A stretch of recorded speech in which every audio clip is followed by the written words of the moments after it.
진리를 알지니 진리가 너희를 자유케 하리라. 진리란 무엇인가에 대해 성경은 진리가 너희를 자유케 하리라고 말씀하고 있습니다. 그러니까 진리는 당연히 자유와 연결되기에 진리 속에 자유가 없다면 그것은 진리가 될 수 없다는 견해입니다. 결국 진리와 자유는 동질의 것입니다. 진리는 참된 것으로 대개 학문을 연구하는 데 이 단어를 좋아합니다. 그래야 명문대학 정문에는 진리를 알지니 진리가 너희를 자유케 하리라는 성구를 새겨넣기도 합니다. 그렇다면 진리라고 하는 학문이 참으로 나를 자유롭게 하는 것인가 생각해 볼 대목입니다. 그런데 성경에서 말하는 진리란 단순히 인간 삶만 논하는 것이 아니라 죽음 후까지 통과라는 그런 절대적 가치를 말하는 것입니다. 그렇다면 이 진리적 자유라는 것은 성경에서 무엇을 말하는 것일까요? 마치 인간에게 육신과 마음과 영혼이 존재하듯이 자유에는 육체의 자유와 정신적 자유, 그리고 영혼의 자유가 필요할 것입니다. 그렇다면 육신의 자유가 있다면 마음과 영혼에까지 다 자유로울 것인가? 그건 아닐 것입니다. 그렇다면 역으로 영혼의 자유가 있다면 마음과 육신까지도 자유로울 것인가? 이에 대해서는 긍정도 부정도 하기 힘들다고 생각할 것입니다. 물론 확실한 자유란 영혼 육이 모두 충족된다면 더 말할 나위가 없겠지요. 그러나 이 삼위가 다 자유로울 정도로 인생은 넉넉하지 않습니다. 이는 어떤 한계겠지요. 자유는 이런 한계가 있으므로 자유를 부르짖게 되는 것입니다. 만약 이런 한계성을 온전히 벗어났다면 자유를 논하지 않아도 될 것입니다. 모두 충족할 수 있는, 즉 어떤 제약의 한계를 벗어났다면 이것이 곧 진리요 자유일 것이니까요. 그런데 우리가 생각하는 자유는 몸의 한계에 부딪혀 결국 3차원의 세계에서만 머물 수밖에 없습니다. 하지만 이 세상에는 더 큰 완전한 충족을 맛보기 위해서는 3차원을 넘어 시공간을 초월한 4차원의 세계까지 나아가야 합니다. 하지만 나의 몸은 죽을 때까지도 그 한계 속에 갇혀있는 세계는 아닐까요? 그렇다면 우선 우리가 해결해야 할 사항은 어떤 것일까요? 우선 육체적 자유부터 생각해보면 육체가 완전히 4차원의 세계로 변화된 실체는 아니므로 우선 이 자유는 내가 하고 싶은 것을 최대한 다 해볼 수 있는 상태라 할 것입니다. 하지만 이 육체적 자유는 모두가 다 누릴 수 있는 그런 공식이 성립되지 않을 뿐더러 그 원하는 바는 끝이 없습니다. 진리는 모든 사람에게 적용되는 절대적이므로 이 공식만으로는 참된 길을 찾기는 어려울 것입니다. 그래서 성경은 너희는 먼저 그의 나라와 그의 의를 구하라. 그리하면 이 모든 것을 더하시리라고 말씀하고 있습니다. 그러니까 육신의 한계부터 극복하다 보면 영혼의 문제가 완전히 풀린다는 보장도 없을 뿐더러 죽을 때까지 무한 세월이 필요할 수도 있습니다. 하지만 우선 영혼의 문제부터 해결하다 보면 마음과 육체의 문제도 풀릴 가능성을 성경은 열어두었습니다. 이는 삶의 문제뿐 아니라 죽음 후의 문제까지도 생각해야 하기 때문입니다. 성경 히브리서 9장 27절에 죽음 후에 분명 심판이 있다고 성경은 말하고 있습니다. 만약 이를 무시한다면 사는 동안 육체적 만족만 채우다 가면 그만이라는 진리의 차원과는 전혀 동떨어진 결과를 낳고 말 것입니다. 그렇다면 우선 우리의 영혼의 자유를 먼저 살펴볼 필요가 있을 것입니다. 이는 영혼은 가장 값진 보화이며 이것을 잃으면 육체에서 자유를 얻는다고 해도 진정한 것이 되지 못하기 때문입니다. 육은 무익한 것으로 결국 흙으로 돌아갈 영혼성이 없는 것이니까요. 그런데 성경에서는 우리 영혼이 하나님 앞에 죽어 있다고 말합니다. 이 죽음은 곧 하나님과 나 사이의 죽음, 즉 잃어버림을 생각지 않을 수 없습니다. 아주 어렸을 때 길거리에서 엄마를 잃어버렸던 기억이 한 번쯤은 있었을 것입니다. 그때는 정말 막막하기만 하여 울음마저 터져 나왔습니다. 엄마가 찾아오기만을 기다리고 있었죠. 이처럼 무언가를 잃은 방황은 곧 죄에 대한 문제로 가로막혀 있다고 성경은 말합니다. 아담은 하나님께 대한 불순종 후 죄로 에덴에서 쫓겨나게 됩니다. 그리고 인간은 정신토록 수고하여야 그 소산을 먹는 고통과 결국 흙으로 돌아가는 허물을 안게 되었다고 성경은 지적합니다. 그래서 이사야 59장 2절은 오직 너희 죄악이 너희와 너희 하나님 사이를 내었고 너희 죄가 그 얼굴을 가리어서 너희를 듣지 않으시게 함이니라고 하여 죄와 죄악의 문제를 다루고 있습니다.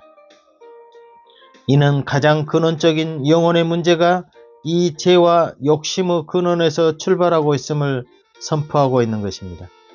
이는 하나님과 나뿐 아니라 나 자신도 죄 문제가 지속하는 한 현실에서의 해방과 자유는 맛보기 힘들다는 뜻입니다. 왜냐하면 죄 자체는 인간에게 고통이며 마음의 평안을 앗아가는 근본 속박이기 때문입니다. 자유를 얻는다는 것은 이런 구속에서 벗어나야 하고 하나님과 막힘이 없는 상태를 말합니다. 잃어버림과 불일치는 나아가는 길에 무엇인가 걸림이 있다는 뜻입니다. 그 걸림은 자유를 방해합니다. 그러니까 자유는 어떤 걸림도 없이 유유자적할 수 있는 무한 세계와 하나됨입니다. 드넓고 푸른 하늘에는 어떤 구름도 걸림이 없습니다. 넓은 바다에는 잔파도가 거슬릴 일이 없습니다. 바람은 어떤 거슬림도 방해 요소가 되지 못합니다. 이처럼 자유에는 거침이 없습니다. 그건 무한히 넓은 세계며 갇힌 세계가 아닌 열린 세계라는 뜻입니다. 그래서 참다운 자유를 얻기 위해서는 당연히 모든 걸림돌이 해체되어야 마땅합니다. 나와 하나님 사이를 가로막는 죄된 요소는 다 사라져야 합니다. 그래야 자유를 획득할 수 있습니다. 그런데 그 일이 쉽겠습니까? 이제껏 죄에 대해 무지했고 또 내가 그 죄를 없앤다고 해도 심판자가 따로 있다면 그 얻는 자유는 진정한 것이 될 수 없습니다. 그렇다면 우선 성경에서 죄라고 불리는 것은 실제 행하는 죄뿐 아니라 내면에서 품은 마음의 죄까지도 하나님은 같은 본질로 보고 있다는 사실을 알아야 합니다. 우리가 행동하고 행동하지 않는 차이, 즉 참았느냐 행동으로 옮겼느냐의 차이일 뿐 근본 악이 존재한다고 보는 것입니다. 인간 기준으로 봤을 때 선악이 아니라는 것입니다. 또 그 심판의 기준이란 완벽한 의인을 원하시므로 성경에서는 의인은 없나니 한 사람도 없다고 단정하고 있습니다. 이는 하나님이 보시는 기준치에서 평가입니다. 그래서 죄에서 벗어나지 못했다면 이는 참 자유를 얻었다고 볼 수 없습니다. 그러므로 예수님께서는 죄를 범하는 자마다 죄의 종이라 종은 영원히 집에 거하지 못하되 아들은 영원히 거하나니 그러므로 아들이 너희를 자유케 하면 너희가 참으로 자유하리라고 말씀하시어 죄의 종에서 우선 해방되어야 함을 강조하였습니다. 그러나 유태인들은 이 말에 대항이라도 하듯 우리가 아브라함의 자손이라 남의 종이 된 적이 없거늘 어찌하여 우리더러 자유케 되리라고 하느냐고 반문했습니다. 이스라엘 역사에는 애굽이나 아수르, 바벨로니아 또 그 당시 로마의 속국이 되어 자유를 잃고 종이 된 적도 많았는데 그들은 왜 종이 된 적이 없다고 말하는 것일까요? 그들에게 육체적 속박이 있었다고 하더라도 아브라함의 자손이라는 이스라엘의 자존심과 정체성만큼은 잃지 않았다는 정신적 차원을 이야기하고 있는 것입니다. 그러나 예수님은 정신적 차원보다 더 심오한 영혼의 되살아남, 즉 원죄 문제를 들어 말씀하신 것입니다. 이는 어떤 환경에 처하든 죽어있는 영혼이 다시 새 생명으로 거듭나는 가장 원초적인 문제가 해결되어야 함을 강조한 것이라 믿습니다. 그리고 예수님은 도저히 이해하기 힘든 말씀을 나중에 언급하십니다. 그것은 곧 내가 곧 길이요 진리요 생명이니라는 말씀입니다. 이 내용에 있어서 물론 종교적으로 나 자신 안에는 길과 진리와 생명을 찾는 근원이 있다는 뜻도 있겠지만 예수님 자신이 곧 길과 진리와 생명이라는 논거가 더 큰 의미를 줍니다.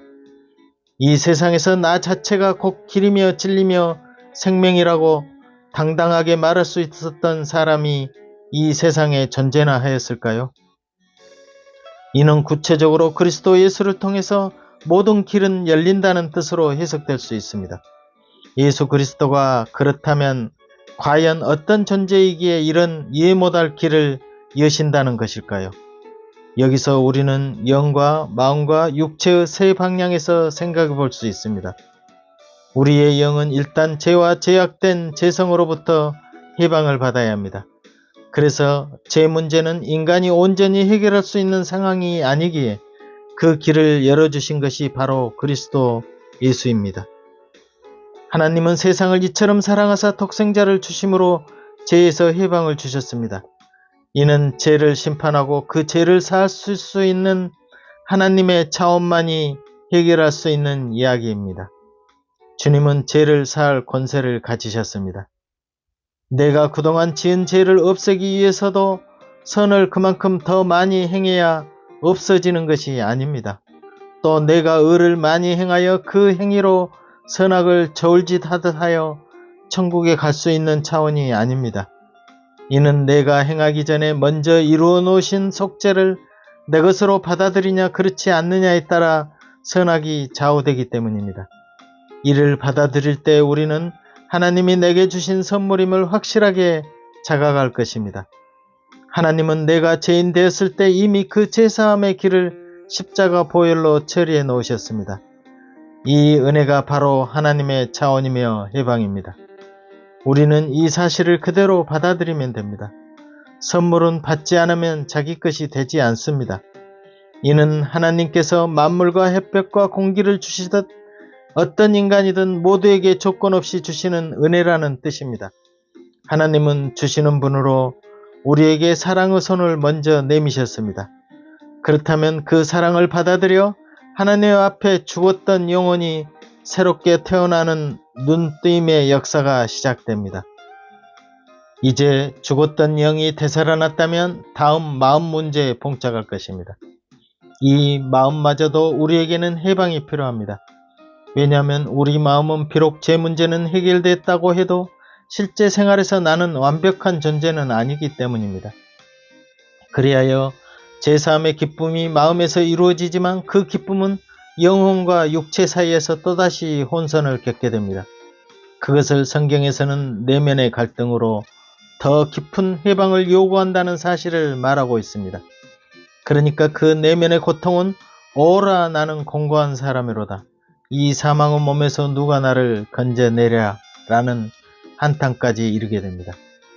밝아진 영혼과 양심에 반하여 또 다른 육신의 정욕과 안목의 정욕과 이생의 자랑이 내 속에 잠재되어 있기 때문입니다.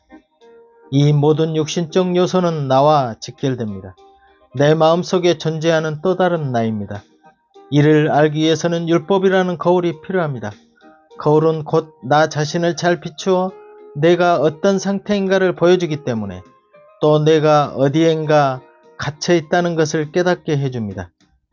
진정한 자유를 모르는 것은 내가 어딘가에 묶여 있거나 구속되어 있다는 자체를 모르기 때문에 자유의 필요성조차 느낄 수 없습니다. 이 상태가 바로 무지이기에 이는 진리의 말씀으로 눈을 떠야 한다고 성경은 강조하고 있습니다.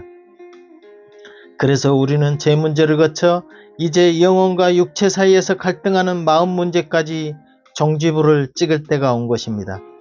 문제를 푸는 데는 항상 핵심이 있습니다.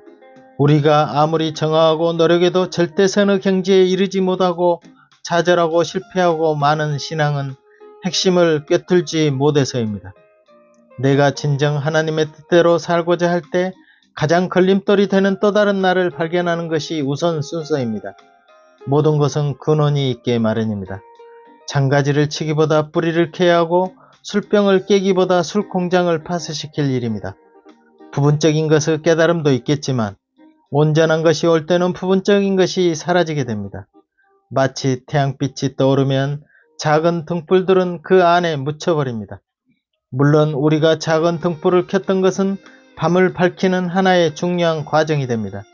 이 과정은 어떤 이에게는 유혹과 미혹으로, 어떤 이에게는 실현과 고난으로, 또 어떤 이에게는 극선을 추구하는 마음의 갈등으로 하여 결국 하나님께 무릎 꿇게 됩니다.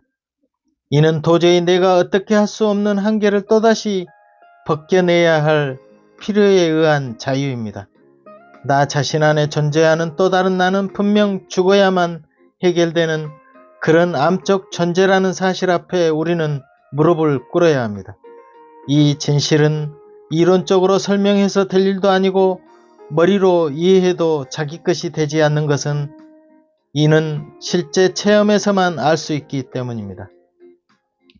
마음밭이 갈아지지 않는다면 그 어떤 씨앗도 자라지 못하고 결국 죽게 됩니다. 그렇다면 마음의 핵심인 그 나의 껍질을 벗어내야 하는데, 이는 내가 참된 진리를 찾고자 했을 때 느낄 수 있는 또 하나의 갈증입니다. 하나님은 간절한 마음의 빛을 또 열어주십니다. 그 빛은 어느 날 십자가를 통해서 나에게 말씀하십니다. 우리는 누의 고치 속에 갇힌 애벌레이며 병 속에 갇힌 새이며 어두운 동굴 속의 토끼 같은 그런 나의 위치를 알게 해주는 것이 바로 성령을 통해 얻은 체험입니다. 끝없는 선의 도전과 육체를 갈고 닦으면 닦을수록 내 정체는 더 무거워집니다. 이 무거움의 짐은 분명 벗어버려야 자유를 얻게 될 것입니다. 결국 나는 나 자신 안에 갇혀 있다는 사실이 자명해질 것입니다. 이 내면에 자리잡은 마음은 제사함을 통해 새롭게 자리잡은 죄의 해방과는 다른 차원입니다. 이는 죄 문제를 뛰어넘어 나를 탈피하고 초월하는 절대적 차원입니다. 이는 사망의 몸이라는 죄성에 따른 근본 죄덩어리인 나에게서 벗어남을 찾는 길입니다. 한동안 진리를 찾아다닐 때 저 역시 이 육체의 모든 욕정을 없애버리고 많은 노력을 해보았습니다. 하지만 그 과정을 반복하다 보면 도저히 굴복하지 않는 또 다른 실체의 존재를 느낍니다. 이것은 왜 그럴까요? 당연히 육체가 아직 살아있기 때문입니다. 이 몸에서 요구하는 욕구가 없다면 이를 벗어낼 수 있겠지만 이 육체는 살아있는 동안에는 절대 없을 수가 없습니다. 그래서 참된 자유를 얻기 위해서는 육신이 원하는 바를 쳐서 복종시키는 많은 일을 실천해 보곤 합니다. 아니, 이 육신을 붙잡고 있는 나를 고행으로 완전히 죽여 아예 욕구 자체를 할 수 없게 만들든지, 아니면 이미 죽어 있다고 깨닫는 초월을 구하든지 해야 할 형국입니다. 문제는 어느 쪽이든 죽음에 이르는 것입니다. 그런데 죽어보고자 힘썼던 사람은 알게 됩니다. 이 죽음은 절대 만만치 않고 끝까지 갈 수밖에 없음을 알게 됩니다. 이는 육은 육일 수밖에 없는 그 근본 성질의 것이 내 안에 있기 때문입니다. 내 영이 자유로울 수 없는 것은 왠지 육체의 한계에 갇혀 있다고 느낄 때입니다.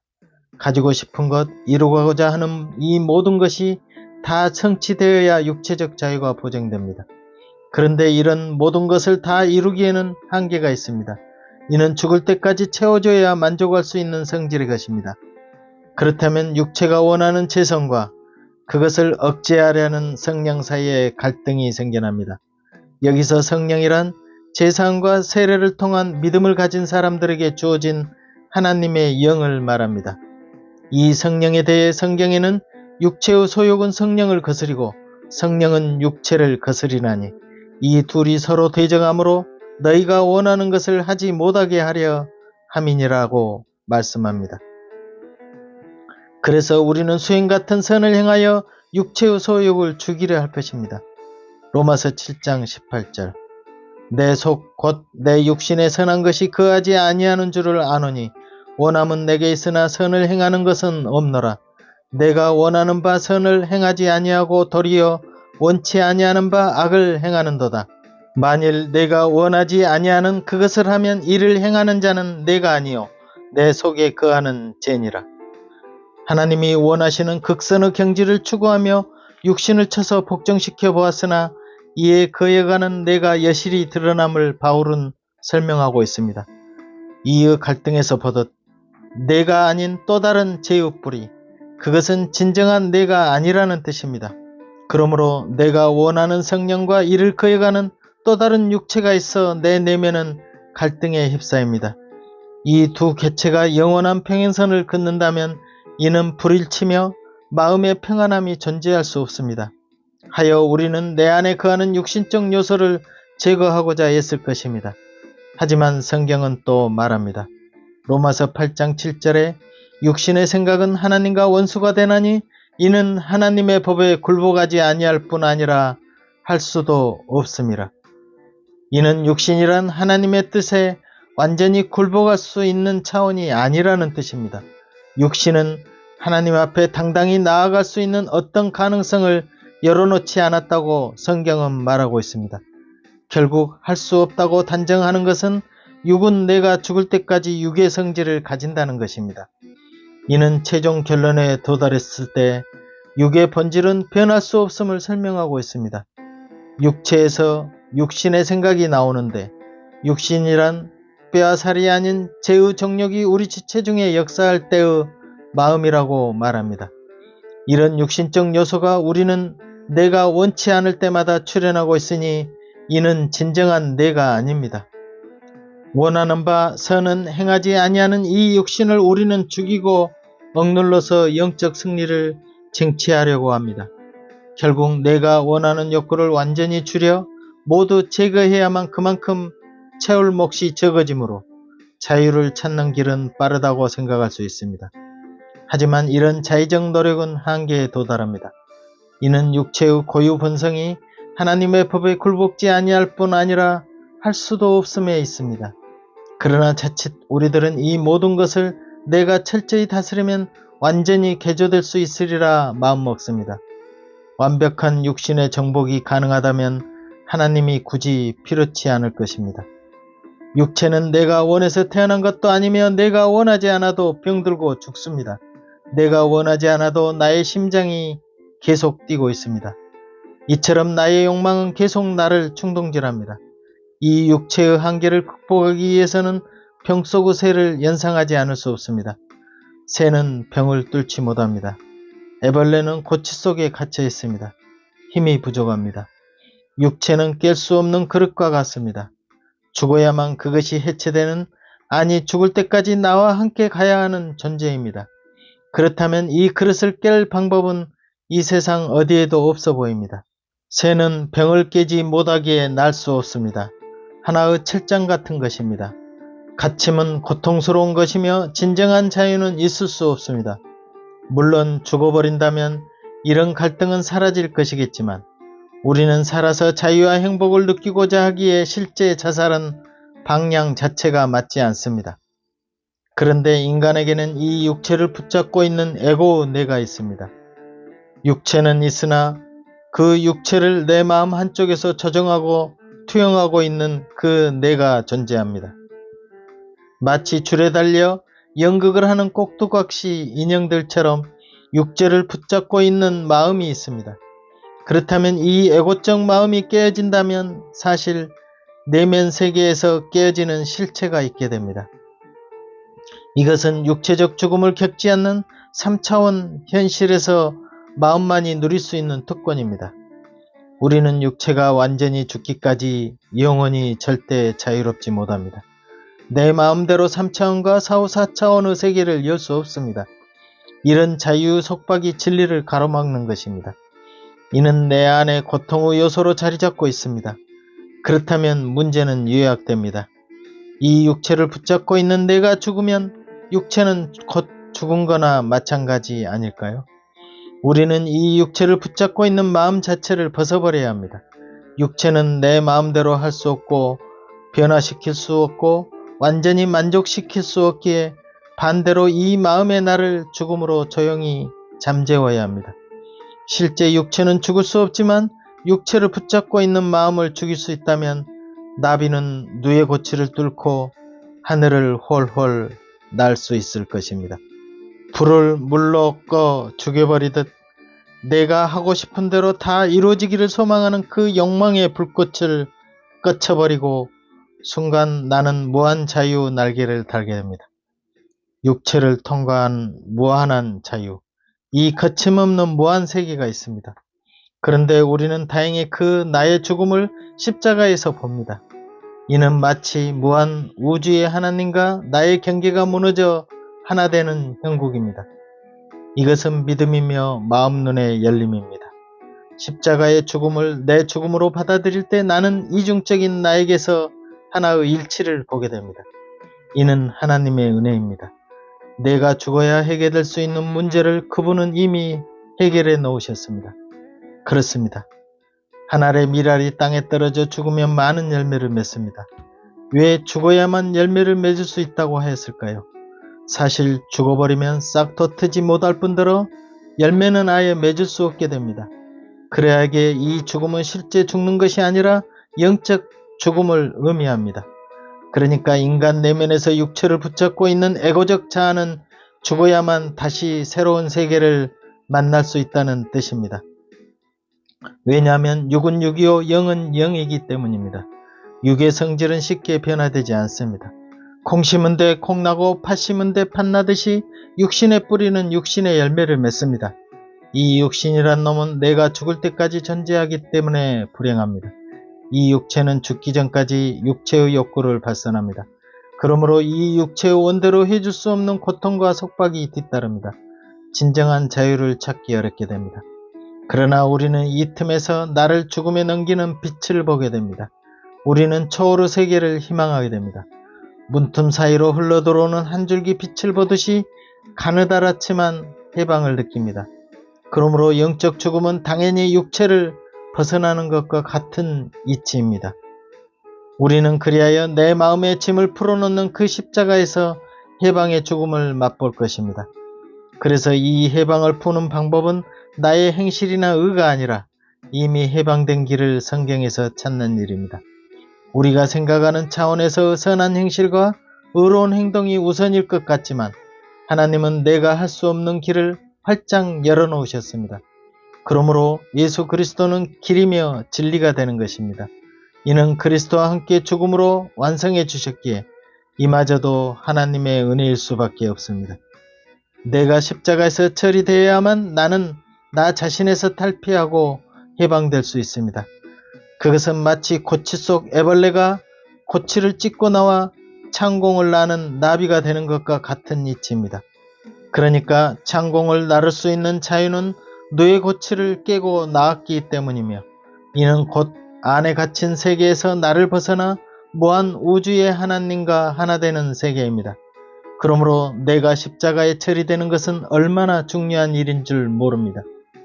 율법의 속박에서의 해방과 더불어 자유를 얻게 되고 그 자유는 곧 자아를 찢고 하나님과 하나 되는 세계입니다. 한없이 넓고 광대무변한 우주 속에서 나만 울타리를 치고 외부 세계와 단절된 채 내 안에만 갇혀 있었다는 것은 한심한 일이었습니다. 그나마 자신의 벽을 찢고 나와 날갯짓하며 자유롭게 창공을 휘저으며 하나님의 세계와 하나 될 수 있다는 것은 엄청난 축복입니다. 그렇지 못했다면 캄캄한 암흑 같은 틀 안에 갇혀서 평생을 영적 암흑 속에 살게 되고 말았을 것입니다. 이 얼마나 아쉬운 일입니까? 그리스도 안에 있어 함께 죽고 함께 부활함으로써 이루어갈 수 있는 자유와 하나됨은 자아적 내가 십자가에 처리되어야만 누릴 수 있는 충만함입니다. 그래서 예수님은 말씀하셨습니다. 나는 아버지 안에 있고 아버지는 내 안에 계신 것을 내가 믿지 아니하느냐? 내가 너희에게 이르는 말이 스스로 하는 것이 아니라 아버지께서 내 안에 계셔 그의 일을 하는 것이라. 내가 아버지 안에 있고 아버지께서 내 안에 계심을 믿으라. 그렇지 못하겠거든 행하는 그 일을 인하여 나를 믿으라고 말씀하십니다. 예수님도 아버지와 하나 되어 막힘이 없었다고 증언하고 있습니다.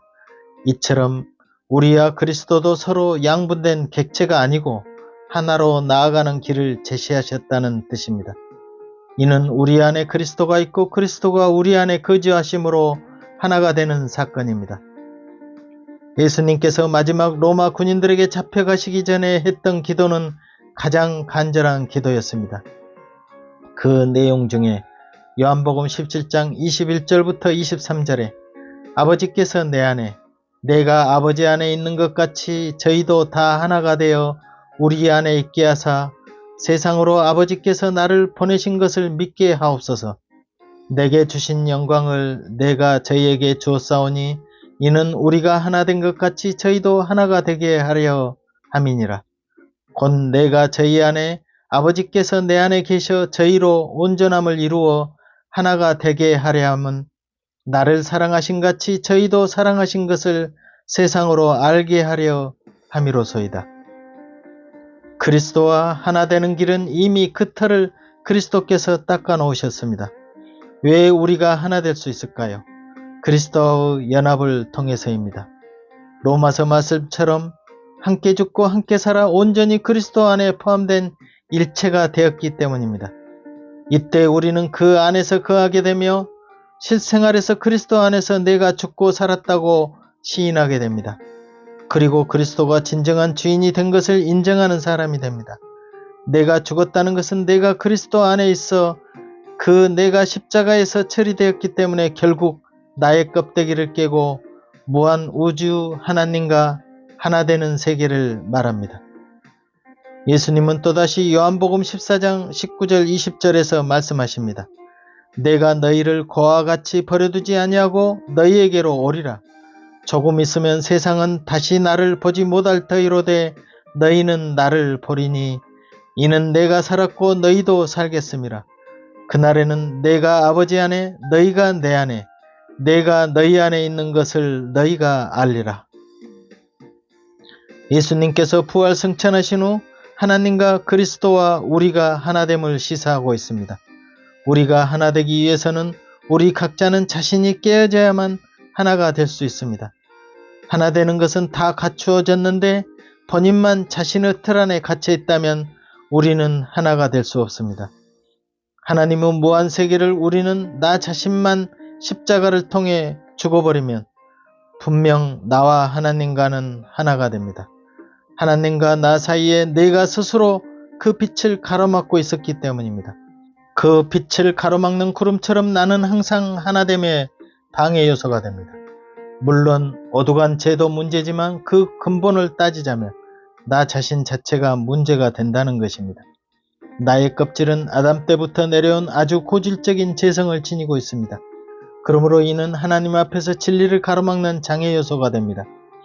그래야 우리는 십자가 안에서 나를 처리해야 합니다. 그 나라는 껍질을 벗어내야 무한 자유 세계와 함께합니다. 곧 진리는 나를 떠난 무한한 하나님의 뜻과 일치되는 세계일 것입니다. 우리는 마치 한 마리 새처럼 창공을 자유로이 날아다닐 것입니다. 그 새는 알에서 깨어나 날개를 달고 인력의 법칙과 상관없이 하늘을 납니다. 마치 율법적 억눌림에서 해방되기 위해서는 자기의 껍데기를 깨고 하늘을 나는 힘을 갖는 이치입니다. 이 힘은 그리스도로 인해 주어진 것입니다. 그러므로 우선 내가 그리스도 앞에 헌신하기 전에 참 내 마음에서 진리가 무엇인가를 절실하게 알아야 할 것입니다. 그래야 그 진리를 제대로 전파할 것입니다. 진리를 안다고 하면서 마음에 진정한 평안과 안식도 없이 떠들고 다닌다면 이는 거짓일 것입니다. 진정한 평안과 안식은 그리스도로 오는 것인데 그 진리는 죄에서 해방되는 일이며 또 자신을 뛰어넘은 죽음을 내 삶에서 발견하는 일입니다. 그 발견은 곧 눈이 열리는 것이며 또 그 십자가 죽음과 자기 부인을 날마다 행하는 자일 것입니다. 그는 참다운 진리를 마음속에 누리고 삽니다. 성경이 육체적인 자유를 논하지 않고 이런 죄와 죄성을 깊이 논하는 것은 인간 근본적인 구속이 가장 핵심이기 때문입니다. 이는 근본 죄와 나의 문제가 풀려야 나머지 자유 부분도 해결이 되는 공통 분모가 됩니다. 죄와 자기 자신에서 해방되기 위해서는 당연히 그리스도를 통해 베풀어 주시는 하나님의 은혜였음을 다시금 감사하지 않을 수 없습니다. 그렇다면 진리의 맛을 어떻게 느낍니까? 죄를 떠나 자연의 충만하신 하나님과 하나 되었을 때 오는 감정일 것입니다. 내가 숨을 들이켜고 숨을 내쉴 때마다 나를 초월한 세계를 느끼게 됩니다. 이 얼마나 가슴 벅찬 일입니까?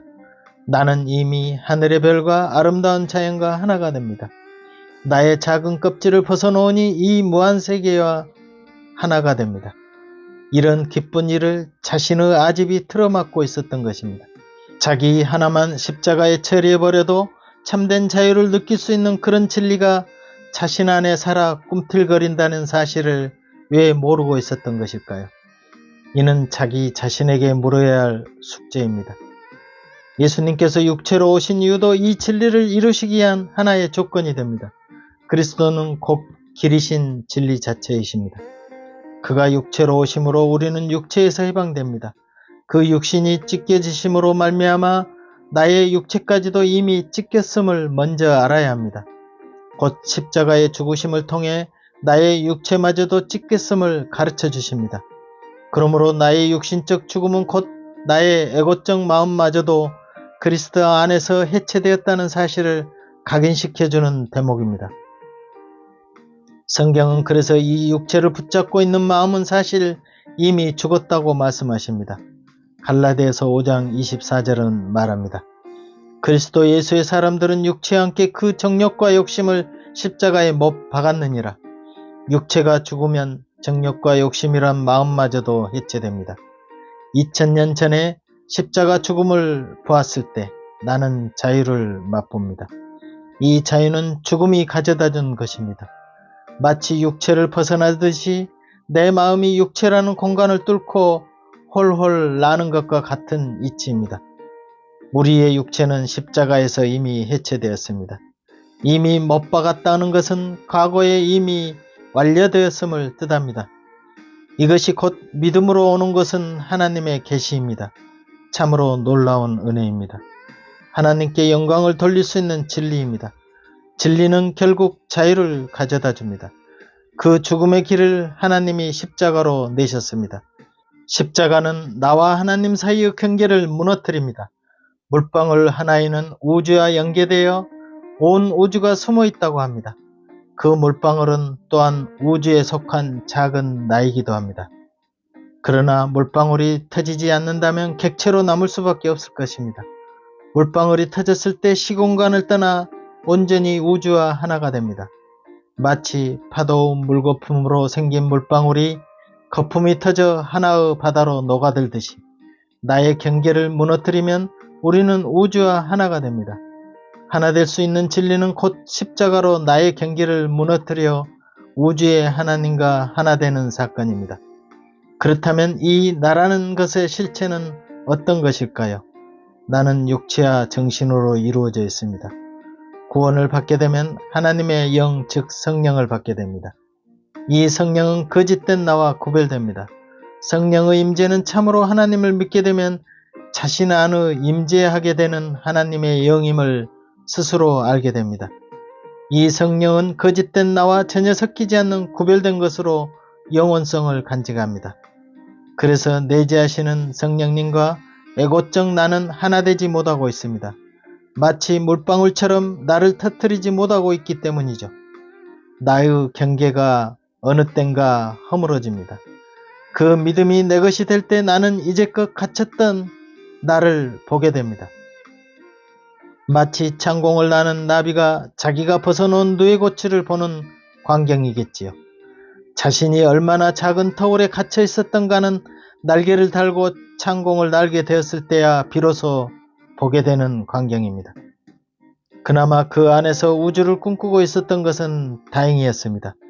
갇힘은 구속이고 곧 자유에 반하는 비진리입니다. 갇힘의 해방은 자유이며 진리입니다. 이 길은 명확하기에 반론의 여지가 없습니다. 그렇다면 여기서 가장 문제시 되는 것은 곧 내가 어떻게 하나 될 것인가의 문제일 것입니다. 하나 되는 길은 그리스도 안에서 함께 죽고 함께 사는 길입니다. 그런데 이 죽는 일을 자신이 해결해 보려고 가진 노력을 다해 봅니다. 길을 자신 안에서 발견하려고 합니다. 그러나 성경에서 죽음은 육체의 욕구를 완전히 제거한 신의 경지이므로 자기 안에서 온전히 이루는 데는 한계가 있다고 말합니다. 내 안에서 스스로 죽은 사실을 확증하기 위해서는 참으로 뼈 깎는 고행을 해야 할 것입니다. 이게 고통스럽게 느껴지는 것은 내 몸 안은 내가 죽을 장소가 아니기 때문입니다. 우리는 내 자신 안에서 죽은 것이 아니라 그리스도 안에서 죽었습니다. 우리가 그분과 함께 십자가에 못 박힌 것은 우리가 그분 안에 있기 때문입니다. 그러므로 주님은 내 안에 거하라, 나도 너희 안에 거하리라고 말씀하십니다. 이 말씀은 그리스도 안에 들어가는 것이기에 우리의 노력과 애씀이 조금도 필요치 않다는 것을 일깨워줍니다. 이는 우리가 이미 그분 안에 있기 때문입니다. 이미는 과거 완료형으로 2000년 전 십자가에서 이미 그분 안에 포함되어 있었음을 뜻합니다. 우리는 그 안에서 함께 죽고 함께 살아났습니다. 그러므로 이것이 실제가 될 때까지는 아마 자신을 자신 안에서 죽여보려고 노력하기도 할 것입니다. 그런 가운데 참으로 죽는 것이 무엇인가를 찾고자 할 때 마음 눈은 열릴 것입니다. 주님 안에 거하게 될 때 나 역시 그 안에 거하게 되는 것은 순서입니다. 그리스도 안에 내가 우선 죽고 살았음에 눈이 열렸을 때 우리는 그 안에 이미 거하였다는 사실을 확증하게 될 것입니다. 따끈한 물에 커피 알갱이를 넣었을 때 물과 알갱이는 하나가 되어 녹는 커피가 됩니다. 우리는 이미 그 안에 포함된 것입니다. 이는 그냥 사소하게 생각할 일이 아닙니다. 이는 무한 우주의 하나님과 하나 되는 귀중한 열림의 세계입니다. 나는 이미 거룩하고 강대한 주님과 하나 되어 있습니다. 작은 육체의 나의 가치는 어리석음의 속박에서 벗어나기 위해서는 우리는 십자가 안에서 나라는 껍질이 벗겨졌다는 사실에 아멘하여야 합니다. 이제 진정한 자유를 향해 더 다가가고 있다는 것을 생활 속에서 느껴본 사람은 아실 것입니다. 진리는 더 많은 자유를 내포하고 있습니다. 그렇다면 진정한 자유로 더욱더 나아가는 길은 무엇일까요? 너희가 내 말에 거하면 참 내 제자가 되고 진리를 알지니 진리가 너희를 자유케 하리라고 말씀하십니다. 진리를 알기 위해서는 우선 내 말에 거해야 하고 참 내 제자가 되어야 진리를 알게 된다는 이야기입니다. 그 진리가 곧 우리를 자유케 한다는 말씀입니다. 그렇다면 성경에 밝힌 대로 말씀에 거한다는 것은 예수님의 말씀을 믿고 살아간다면 제자가 되는 것인데 그 제자가 되는 조건을 성경에는 밝히고 있습니다. 누가복음 14장 26절 무릇 내게 오는 자가 자기 부모와 처자와 형제와 자매와 및 자기 목숨까지 미워하지 아니하면 능히 나의 제자가 되지 못하고 누구든지 자기 십자가를 지고 나를 쫓지 않는 자도 능히 나의 제자가 되지 못하리라. 이 말씀 속에는 자기를 부인하고 자기 십자가를 지고 나를 따라야 참 제자가 된다는 말씀입니다. 자기를 부인하고 자기 십자가를 지는 일은 그리스도를 통해 이미 이루게 놓으셨습니다. 그러므로 나를 십자가 죽음에 넘기게 되면 곧 나는 거기서 진리가 무엇인지 알게 되는 것입니다. 성경에서 말하는 진리는 바로 제자가 먼저 되어야 진리를 알고 그 진리는 우리를 자유케 하리라는 사실입니다. 그런데 이 십자가를 지는 일이란 성령을 통해 육신을 억압하고 제압하여 말씀대로 복종시키거나 어떤 고난이나 시련을 겪었을 때 참고 이겨내는 것으로 생각할 수 있습니다. 물론 십자가는 고난과 역경과 어려움을 감당하는 것도 상징하지만 사실은 내 안에 평안과 행복을 주는 열쇠입니다. 우리는 먼저 쉽고 가벼운 십자가부터 배워나가야 합니다. 마태복음 11장 28절부터 30절 수고하고 무거운 짐진 자들아 다 내게로 오라. 내가 너희를 쉬게 하리라. 나는 마음이 온유하고 겸손하니 나의 멍에를 메고 내게 배우라. 그러면 너희 마음이 쉼을 얻으리니 이는 내 멍에는 쉽고 가벼움이라 하시니라. 나의 혼적인 요소를 십자가 죽음에 넘길 때마다 나의 마음은 성령이 더 확고하게 뿌리내리는 것을 알 수 있습니다. 이는 십자가밖에 길이 없기 때문입니다. 십자가의 죽음은 곧 내 육신적인 생각과 의지를 내려놓는 힘이 있습니다. 생명력이 있습니다. 창공을 박차고 나는 새의 날개처럼 중력을 이겨냅니다. 이는 부활 생명이 주신 하나님의 능력이며 힘입니다. 내 의지로 나를 끌어올리는 힘이 아닙니다. 오히려 나의 의지를 십자가에 넘길 때마다 은혜로서 일어나는 참된 힘입니다. 그러므로 우리는 이 죽음을 단 한 번에 끝내는 것이 아니라 날마다 지속하여야 합니다. 그러므로 사도 바울도 나는 날마다 죽노라 라고 고백하였습니다. 다시 한번 강조하지만 이 십자가는 결코 힘든 고난의 길을 억지로 가라는 뜻이 아닙니다. 쉽고 가벼운 것으로 나중에는 목숨을 내놓는 순교까지도 하나님께서 함께 하시는 영광스러운 길인 것입니다. 그 죽음을 뛰어넘을 힘을 분명 주시리라 믿습니다. 우리는 철저히 자기 자신부터 알아야 합니다. 어디에 갇혀 있다는 것도 모르는데 어떻게 자유를 알겠습니까? 일제강점기 때는 해방이라는 자유가 그리웠습니다. 그러나 지금 현 시대 사람들은 해방의 기쁨을 잘 맛보지 못하였습니다. 그리하여 이렇게 사는 현실이 얼마나 감사한 생활인지 잘 모르고 삽니다.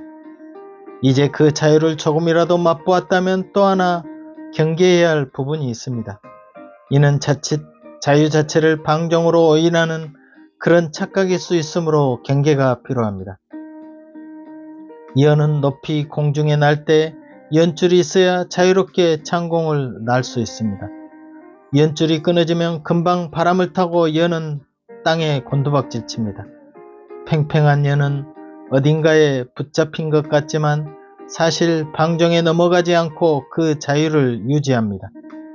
나도 한때는 자유에 대한 가르침을 받지 않아 그저 방종하던 때도 있었습니다. 진정으로 자유를 누리려면 어떤 한계의 선을 넘어 방종하지 않아야 된다는 뜻입니다. 이런 방종을 조절하는 것이 바로 연줄 같은 말씀입니다. 나를 방심하고 방종하게 만드는 그 나를 언제나 십자가 안에서 또다시 조절할 수 있는 장치를 두셨습니다.